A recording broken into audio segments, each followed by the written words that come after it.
Why spend the money? NFL free agency pretty much underway. The cat is out of the bag on some of these big contracts. Alongside Mark Schlereth, I'm Jim Basquil. Let's focus, Mark, on two guys that we already know the deals are pretty much done. Sue with the Dolphins gets $114 in total, $60 million guaranteed. I want to focus on him. This is a Dolphins team that gave money a few years ago to Mike Wallace. Hasn't worked out there. I'm going to reference a player back a few years back. Albert Haynesworth got a record $100 million deal at the time, $41 million guaranteed. Is this wise spending for the Miami Dolphins? Well, I think it's wise in Sue. I mean, the difference between Haynesworth, or Haynesworthless as I talked about him when he signed that deal, was the big question mark was, will he be motivated once he gets paid? Right. That was the question mark. The other thing about Haynesworth, if you remember, they took him out of his natural three-technique position and moved him to a 3-4-5 technique. He wasn't happy about it and basically didn't perform. Sue has already had $40 million in guarantee off his first contract and has played at as high a level as he's played at. Now, it's not about the money for him. It's about the motivation and the way he plays the game. That's not going to change regardless of what he gets paid. He's a dominant factor on the inside, and we know if you're facing the New England Patriots, you've got to get to Tom Brady to effectively be able to beat that team, and the place you have to get to him is pressure up the middle, get him off his spot. Sue is the perfect fit there in Miami to be able to accomplish those things. Similar but different, totally different personalities. You expect Sue to live up. You have to know, based upon who you're paying, if they're playing for the money. Right.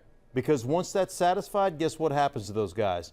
They go to the couch. If you're paying a guy that's intrinsically motivated, that's going to be great regardless, i.e. J.J. Watt. Doesn't matter how much you pay that guy. It's a bargain. He's showing up and he's going to play. Absolutely. Now, I'm going to give you another name, Byron Maxwell.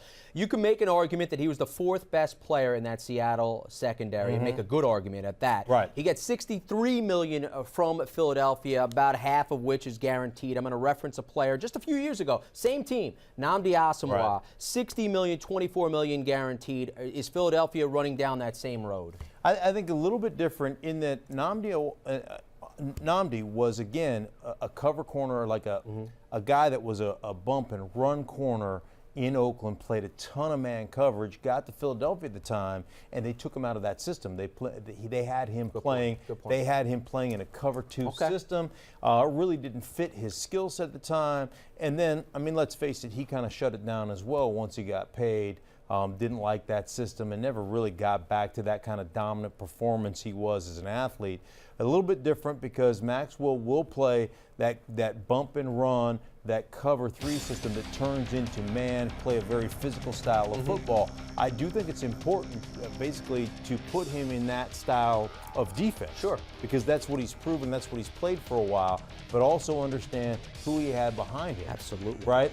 Earl Thomas, one of the best safeties, if not arguably the best safety in the National Football League, covers a lot of ground. A ball hawk, and Cam Chancellor, who is, a man-child back there as well. So you definitely had a secondary where you were going to get opportunity, but you had opportunities to play aggressively, make a few mistakes, and still get bailed out over the top with those guys in the secondary at the safety position. Each of those players I referenced, Albert Haynesworth, Nnamdi Asomugha, played 2 seasons with their respective teams before they were moving on and gone. You have to imagine the Dolphins and the Eagles are hoping for different results with these signings to be on Tuesday. For Mark Schlereth, I'm Jim Basquil.